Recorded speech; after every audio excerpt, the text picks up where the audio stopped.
Can you believe it's the last week of March? Remember, I said in my forecast for this year that 2024 was going to be a very fast paced year. And isn't it living up to that and then some? Like, who knew March, the last week of March, would be here so quickly?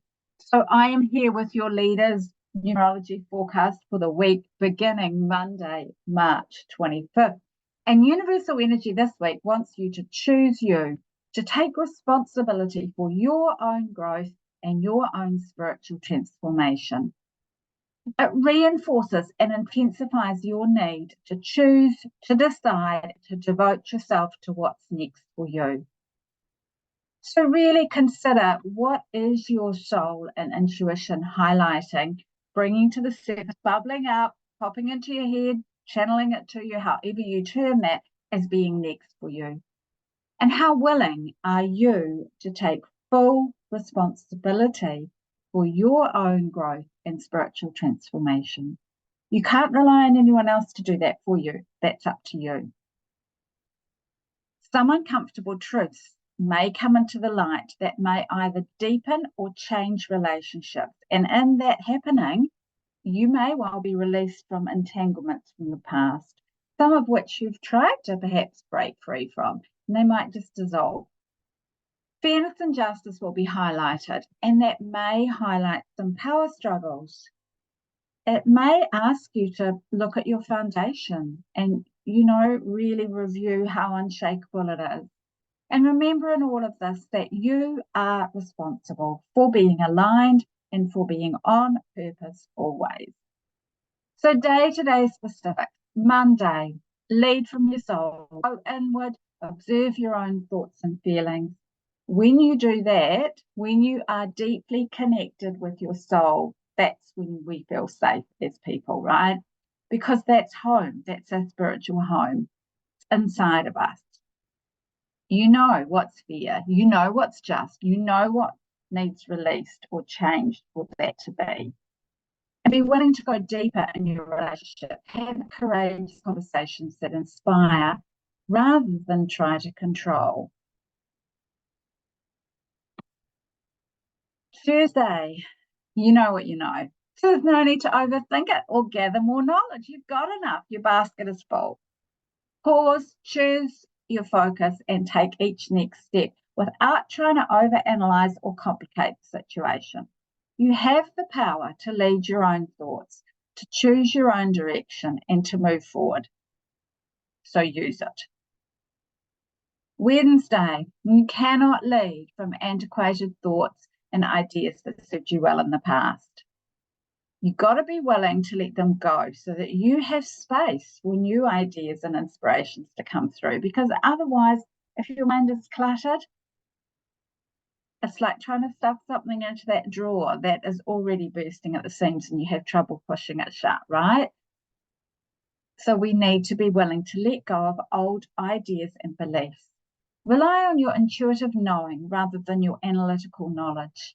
When you quiet the busy noise in your head, leading yourself and leading others becomes easier because you're not listening to all that mindless chatter that goes on in our heads. Stop to smell the roses and realize that life does not have to be as complicated as it may sometimes appear. Thursday, lead with intention so that you let ideas, momentum, and communication flow. Remember, there's a big difference in the intention behind, and yet a fine line in how others view you between being determined and being stubborn. It's a really fine line. And obviously you get to choose which side of it you're on. You can believe in yourself without acting like you know it all. Choose to use your knowledge as a tool rather than a weapon. Friday, trust your inner wisdom to lead you, for it won't steer you off your path and into the weeds. Realize that the wisdom you've been searching for is inside of you. It's been there all along. Be willing to learn as you go, to learn through taking inspired action, rather than being on that roller coaster, going round and round and round, needing to acquire more knowledge from outside sources. Saturday, say what you mean what you say.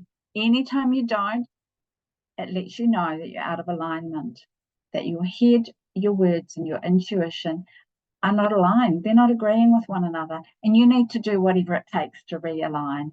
Being in the present moment, listening to and following your intuition is key to being aligned. And when you lead out of alignment, you confuse those you lead, including yourself. Sunday, you know you're allowed to change your mind, even though sometimes we need to give ourselves permission, right?